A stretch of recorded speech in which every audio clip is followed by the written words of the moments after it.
சங்கீதம் 1வது அதிகாரம் 5வது வசனம், துன்மார்க்கர் நியாய தீர்ப்பிலும் பாவிகள் நீதிமான்களின் சபைகளிலும் நிலைநிற்பதில்லை. துன்மார்க்க நியாயம் அவனுக்கு பிடிக்காது, நீதி பிடிக்காது, உண்மை பிடிக்காது, ஏமாற்றணும், பொய் பேசணும், பித்தலாட்டம் பண்ணணும். இன்று பிசினஸ் அப்படின்ற ஒரு கான்செப்டுக்குள்ள நீங்க போனீங்க அப்படின்னா, ஊழியத்தையும் பிசினஸா ஆக்குறதுனால தான் இந்த பிரச்சனையே. ஊழியம் செய்கிற ஊழியக்காரர்களும் ஊழியத்தை பிசினஸா பார்க்கறதுனால தான் ஜனங்களும் ஊழியத்தை பிசினஸாவே யோசிக்கிறாங்க.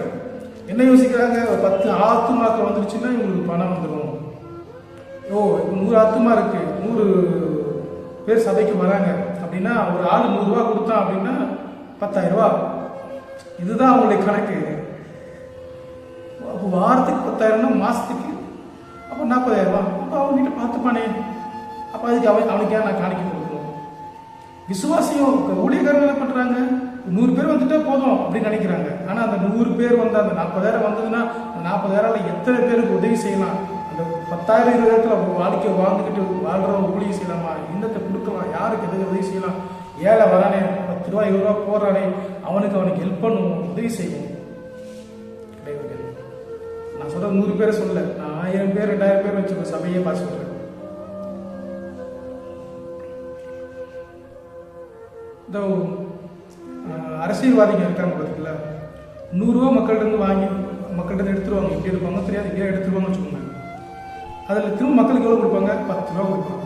அந்த 10 ரூபா கொடுத்துட்டு 10 ரூபா 10,000 வாட்டி பேசிடுவாங்க. கொடுத்தேன் அது கொடுத்தேன்.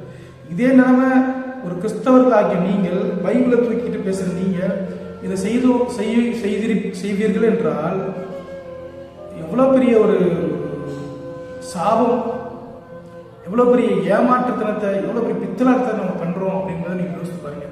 இவைகளெல்லாம் பண்ணிட்டு நான் கடவுள்கிட்ட இருக்கிறவன், நான் ஊழியம் செய்யறேன் எப்படி சொல்ல முடியும்? அப்போ நம்ம வாழ்க்கையை யோசித்து பாருங்க. நியாய தீர்ப்புல நிற்க முடியாது.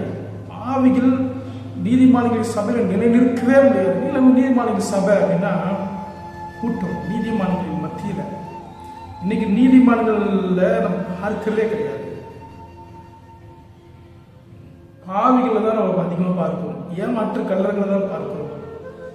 இவைகளினால என்ன செய்ய போறோம் என்பது எனக்கு தெரியல. சரி, உலகம் எப்படின்னா போயிட்டு இருக்கட்டும்.